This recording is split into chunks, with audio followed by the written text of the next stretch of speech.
Sveicināti, dargi skatītāji! Mēs tagad zvejosim ļoti reti zivi. Īrijā saucās velosipēds.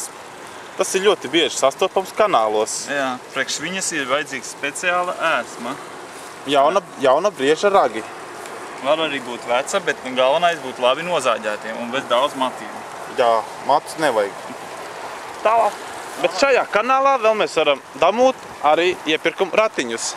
Tā arī ir ļoti ekskluzīva zivs, bet viņa nav nekur lietojama. Tāpēc mēs šodien vairāk nodarbosimies ar velosipēdu makšķerēšanu.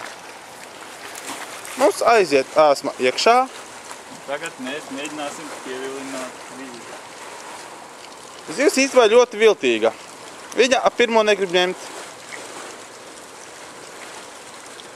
Jūs redzat, kā mēs viņu pielavinām. Un tūlīt redzēsim, vai viņi paņems, vai viņi nē. Izskatās, ka nē. Šī zivs ir ļoti viltīga. Pirmo copī. Un šādas makšķerēšanas notiek šādos kanālos. Mēģināsim otrais. Mēs arī ceram, ka mūs neķers policija, jo šeit ir video novēršanas kameras. Un šī tā kā skaitās nelegālā zvejniecība. Formā ir roka kamerai.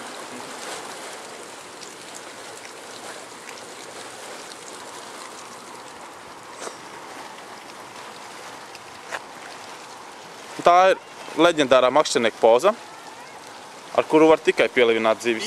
Ir zivs tā. Viņa ļoti liela. Un vēl viens zivs līdz. Šitais ir makans.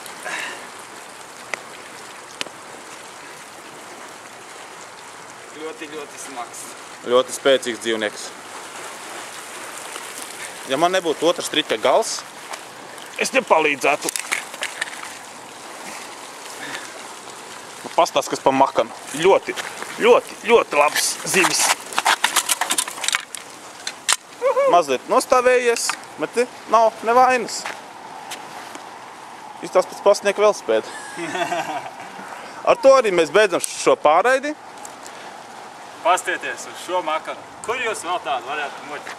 Tikai Īrijas kanālā, Klondalkinā. Visu labu!